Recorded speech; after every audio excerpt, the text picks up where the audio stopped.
The crash landing the transport ship Resilience tore through the alien atmosphere like a falling star, its hull screaming against the thick, poisonous air of Kepler 442c. Inside the cramped emergency pod, Medical Officer Zara Okafor pressed her back against the vibrating wall, watching Engineer Marcus Reed struggle with the damaged controls. His dark hands moved frantically across the sparking console, trying to guide their descent towards something that might not kill them instantly. "Hull breach in Sector 7, Marcus shouted over the roar of failing engines. "We are losing pressure. Fast." Zara checked her scanner.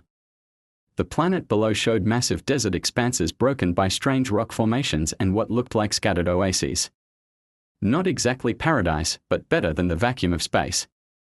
She gripped the emergency medical kit tighter, knowing it contained barely enough supplies for minor injuries, let alone whatever they might face on this unknown world. The pod struck the ground with bone-jarring force. Metal groaned and twisted as they bounced twice before sliding to a stop against a cluster of towering, thorn-covered plants. Steam hissed from ruptured coolant lines, filling the pod with acrid smoke. Zara coughed, her lungs burning, and reached for Marcus. He was unconscious, his head lolled forward, blood trickling from a gash on his forehead. But it was the twisted metal shard protruding from his abdomen that made her heart skip. The jagged piece of hull plating had punched through his engineering suit, creating a wound that pulsed with each heartbeat. "Marcus." She shook his shoulder gently. His eyes fluttered open, unfocused and pain-filled. "Zara." His voice was barely a whisper. "Did we make it?" "We're alive," she said, though the words felt hollow. Around them, the pod systems were failing one by one. The air recycler had shut down completely, leaving them breathing the planet's thin atmosphere through hull cracks. Her scanner showed the air was marginally breathable but filled with irritating particles that made every breath feel like sandpaper. Marcus tried to sit up and gasped in agony. "Something's wrong. I can't feel my legs properly." Zara's medical training kicked in. She activated her scanner's diagnostic mode, running it over his body. The readings made her stomach clench. Internal bleeding, possible spinal damage, and that wound was deeper than it looked. Without proper surgical equipment, without even basic medical supplies beyond her emergency kit, he would die within hours. Outside the pod, she could hear strange sounds. Clicking, chittering noises that definitely weren't made by any Earth creature. The planet's twin suns cast eerie shadows through the pod's cracked viewport, and something large moved between the strange plants. "We need to get out of here," Marcus said, trying again to move. This time, he managed to prop himself up against the wall, but his face went ashen with the effort. Zara looked at her friend, her colleague, her only companion on this hostile world. She had one emergency medical kit, no surgical tools, and a patient who needed immediate surgery to survive. But as she watched Marcus struggle to stay conscious, she felt something fierce and determined rise within her chest. Humans didn't give up. They adapted. They survived. The desperate decision. The pod's emergency beacon flickered weakly, its signal probably too damaged to reach any rescue ships. Zara helped Marcus lean against the least damaged wall, trying to keep him upright and alert. His breathing was shallow, and she could see the metal shard moving slightly with each breath, a deadly metronome counting down to his death.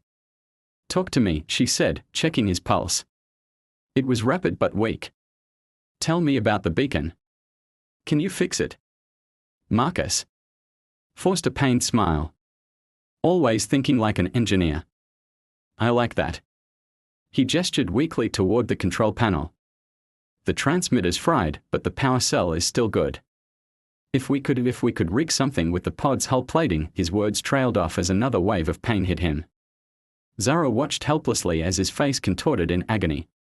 The bleeding was getting worse, and she could see the life draining from his eyes with each passing minute. She opened her emergency medical kit and spread its contents on the floor. Antiseptic wipes, pressure bandages, a few painkillers, and a small surgical stapler with maybe a dozen staples. Nothing that could handle a wound this severe. Nothing that could save a man's life. "The hull fragment has to come out," she said, more to herself than to Marcus. "But I can't pull it without causing massive hemorrhaging. And even if I could, I don't have proper sutures." Or she stopped talking as her eyes fell on her own reflection in the pod's broken mirror. Her long, dark hair was braided in the traditional style of her grandmother's people, each strand carefully woven together with strong, thin fibers. Hair that had grown for 3 years without cutting, hair that carried the strength of her ancestors. Zara. Marcus's voice was fading. Whatever you're thinking, don't. You've done enough. Just stay with me, okay? But Zara was already moving. She pulled out her utility knife and began cutting her braid, starting at the nape of her neck. The blade was sharp, but hair was tough, and each strand fought against the cutting. In a culture, hair was sacred, a connection to family and ancestors. To cut it was to sever those bonds, to mark oneself as an outcast. What are you doing? Marcus asked, his eyes widening as he watched her work. Saving your life, she said simply. The braid came free in her hands, 3 feet of strong, dark hair twisted together like rope. She began separating the strands, testing their strength. They were thin but surprisingly tough, stronger than anything in her medical kit. Outside the pod, those strange clicking sounds grew louder. Something was definitely approaching their crash site. Zara glanced out the viewport and saw movement among the towering plants. The creatures were still hidden, but she could see the vegetation swaying as something large pushed through it. We don't have much time, she muttered, working faster to separate her hair into usable strands. Those things out there are getting closer, and I need to get this wound closed before we move. Marcus watched her work, understanding slowly dawning on his face. You're going to use your hair as sutures. It's strong enough, she said, testing a strand by pulling it taut. It held her full strength without breaking. And it's clean. Better than anything else we have. She turned to examine the wound more closely. The metal shard had penetrated deep into his abdomen, probably nicking several organs. If she pulled it out wrong, he could bleed to death in minutes. But if she left it in, the internal damage would kill him anyway. This is going to hurt, she warned him. Marcus nodded, his jaw set with determination. Do it. I trust you. Zara took a deep breath, positioned her hands on either side of the metal fragment, and began the most important surgery of her life with nothing but her grandmother's hair and the fierce determination that had carried humanity to the stars. The cactus thorn surgery. The metal shard came out in one smooth pull, followed by a gush of blood that made Zara's hands shake. Marcus screamed, his back arching off the wall, but she was already moving, pressing her hands against the wound to stem the bleeding. The improvised pressure bandage from her medical kit was soaked through in seconds. Stay with me, she said, her voice steady despite the chaos in her mind. She could feel Marcus's life literally flowing through her fingers. I need you conscious for this. Through the pod's damaged viewport, she could see the strange alien plants more clearly now. They were massive, barrel-shaped cacti that towered 20 feet into the sky, their surfaces covered in long, curved thorns that gleamed in the alien sunlight. The clicking sounds were definitely coming from creatures moving between them, but Zara couldn't spare the attention to worry about that now. She grabbed her utility knife and cut away Marcus's shirt, exposing the full extent of the wound. It was worse than she'd thought, a jagged tear about 4 inches long that went deep into his abdominal cavity. She could see the pale gleam of exposed muscle and the darker shadows of internal organs. I need a needle, she said, scanning the pod's wreckage. Something I can thread your hair through. Marcus pointed weakly toward the control panel. Emergency kit. There should be a probe wire for the diagnostic tools. Zara found it, a thin metal wire about 6 inches long with a small hook on one end. Not ideal, but it would have to do. She bent the hook into a rough needle shape and threaded one of her hair strands through it. The hair was strong but flexible, and she found she could tie it in knots that held firm. This is going to be rough, she warned Marcus. No anesthetic, no proper surgical tools. Just me, your determination, and whatever the universe thinks we deserve. Marcus managed a weak smile. Sounds like typical human odds to me. The first stitch was the hardest. The makeshift needle was crude, and she had to force it through his skin with more pressure than she would have liked. Marcus bit down on a piece of torn fabric to keep from screaming, but she could see the pain in his eyes. Blood welled up around the hair suture, but it held. Outside, the clicking sounds were getting closer. Through the smoke and steam, Zara caught glimpses of movement among the giant cacti. The creatures were definitely investigating their crash site, drawn by the noise and the smell of blood. How many stitches? Marcus asked through gritted teeth. Maybe 20, Zara said, already working on the second suture. The wound is deep, and I need to close it in layers to prevent infection and keep the organs in place. Each stitch was a battle. The hair was strong, but it was also slightly rough, and she had to be careful not to cause more damage as she pulled it through his flesh. Marcus helped as much as he could, holding pressure on parts of the wound while she worked, but his strength was fading fast. Halfway through the surgery, one of the creatures finally revealed itself. It stepped into view outside the pod, and Zara's breath caught in her throat. The thing was humanoid but wrong, like someone had tried to build a person from memory and gotten the proportions slightly off. Its limbs were too long, its torso too narrow, and its head was crowned with a crest of bone spikes. But it was its eyes that made her blood run cold, intelligent and predatory, studying their crashed pod with obvious interest. "Don't stop, Marcus," whispered, having seen it too. "Whatever happens, finish the surgery first." Zara forced herself to focus on the next stitch. Her hands were steady, guided by years of medical training and the stubborn refusal to give up that seemed to be hardwired into every human cell. She could hear more creatures gathering outside, their clicking communication growing more excited. The final stitch went in just as the first creature pressed its face against the pod's cracked viewport. Up close, Zara could see that its skin was covered in scales that shifted color like oil on water. It tapped on the glass with one long finger, the sound sharp and deliberate. Marcus's wound was closed, the dark strands of Zara's hair creating a crosshatch pattern across his pale skin. It wasn't pretty, but it was holding. The bleeding had stopped and his breathing was getting stronger. "Can you move?" she asked.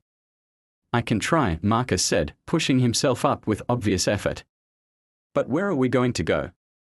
Zara looked at the gathering creatures outside, then at the towering cacti beyond them. Those thorns were huge, some of them nearly a foot long and sharp as needles. But they were also straight and strong, and she was beginning to form a desperate plan. "Sometimes," she said, helping Marcus to his feet, "the thing that looks most dangerous is actually your salvation." The cactus thorn gambit. The pod's emergency hatch opened with a grinding screech of twisted metal. Zara helped Marcus step out into the alien air, both of them immediately hit by the harsh, dry heat and the strange, spicy scent of the desert world. The clicking creatures had backed away from the pod, but they hadn't gone far.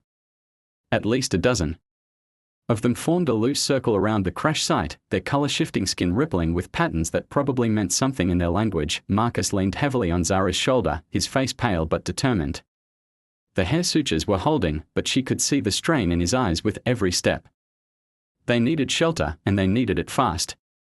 "The big cactus," she said, pointing to the largest of the barrel-shaped plants about 50 yards away. "If we can get inside it, we'll have protection from these things and access to water." Marcus looked at the towering plant, then at the creatures surrounding them. "How do we get past them?" "We don't go around them," Zara said, her mind racing through possibilities. "We go through them." She had noticed something about the creatures' behavior. They were curious but cautious, investigating the pod but not approaching too closely. They seemed to respect the large thorns on the cacti, giving the plants a wide berth. And those thorns were exactly what she needed. Moving carefully, she approached the nearest cactus. The thorns were even more impressive up close, some of them nearly as long as her forearm and sharp enough to punch through metal. She grabbed one of the longest ones and began working it back and forth, trying to break it free from the plant. "What are you doing?" Marcus asked, keeping watch on the creatures. "Making weapons," Zara said. The thorn finally came free with a soft pop, releasing a small spray of clear sap. She wiped the sap on her sleeve and hefted the thorn like a spear. It was perfectly balanced, with a needle-sharp point and a sturdy base. She quickly harvested several more thorns, handing the longest one to Marcus. "Can you use this?" He took the thorn spear and tested its weight. "I can try." "But Zara, these things outnumber us 12 to 1. They also don't know what humans are capable of," she said, moving toward the circle of creatures. "Time to show them why we are the species that conquered the galaxy." The first creature she approached was slightly smaller than the others, its crest of bone spikes less developed. It clicked at her in what might have been a warning, but she kept walking forward, the thorn spear held ready. The creature's skin shifted to a deep red color, and it raised its arms in what was clearly a threatening gesture. Zara didn't hesitate. She lunged forward with the thorn, not trying to kill but to demonstrate that she was willing to fight. The sharp point caught the creature's arm, drawing a line of dark blood. The creature shrieked and jumped back, its skin flashing through a rapid series of colors. The reaction was immediate. The other creatures began clicking excitedly, their skin patterns shifting to match the wounded one's distress signals. But instead of attacking, they began backing away, giving Zara and Marcus a clear path to the large cactus. "They are afraid," Marcus said, wonderment in his voice. "They've never seen anything fight back like that." "Then let's not give them time to get used to it," Zara said, supporting Marcus as they moved toward their target. The large cactus was hollow inside, its thick walls providing shelter from the harsh sun and the curious creatures.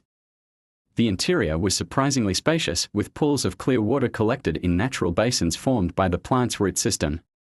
The air was cooler here, and the constant clicking of the creatures outside was muffled to a barely audible whisper. Marcus collapsed against the inner wall, exhausted from the walk.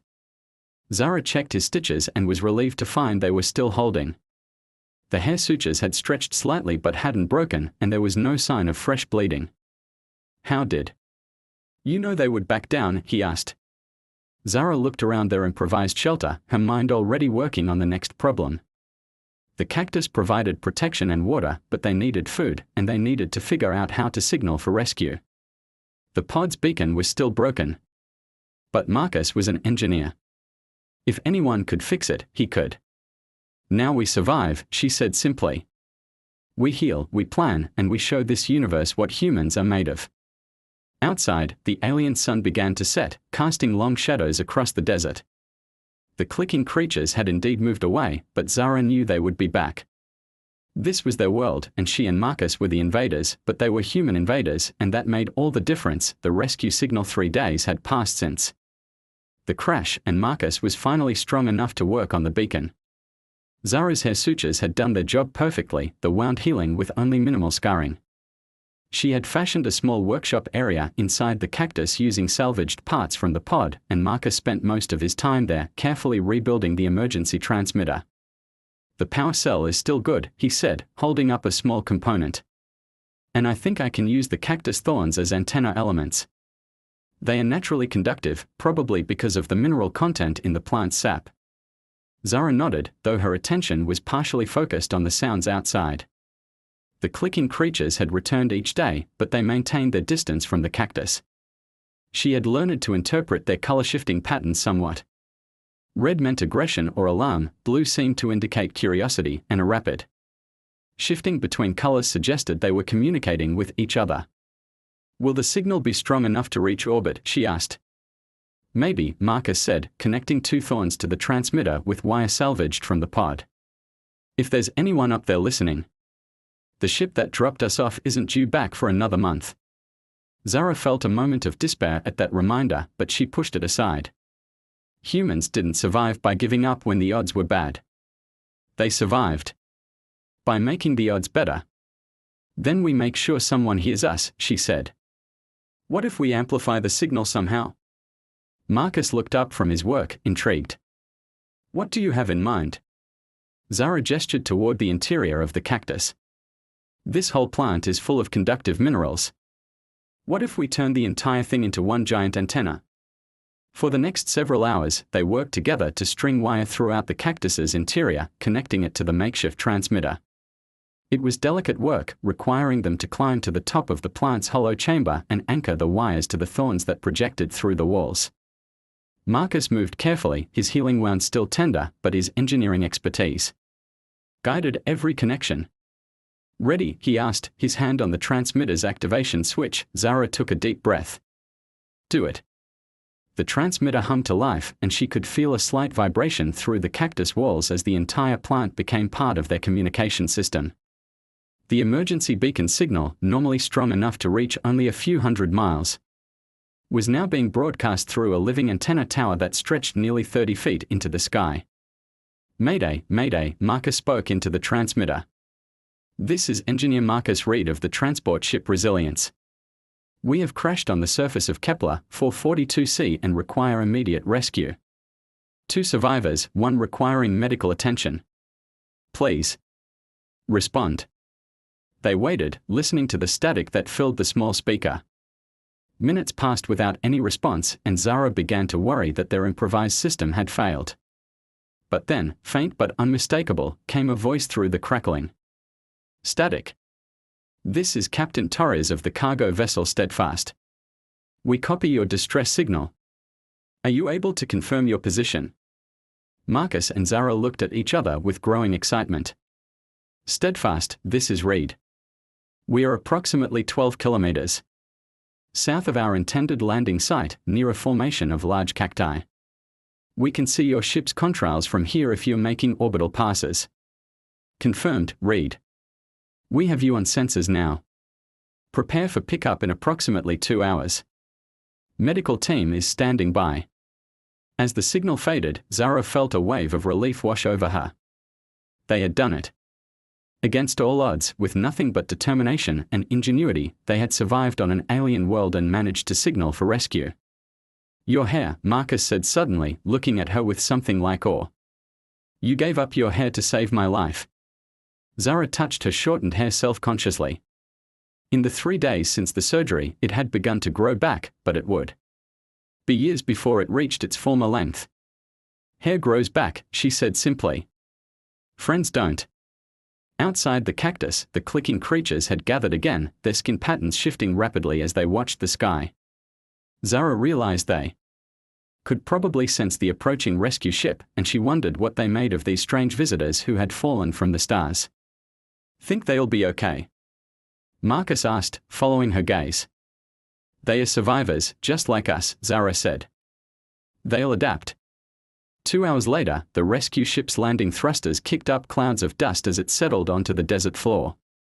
The clicking creatures had retreated to a safe distance, but Zara could see them watching from behind the cacti as she and Marcus walked toward their salvation. As they boarded the ship, Zara took one last look at the alien world that had nearly killed them.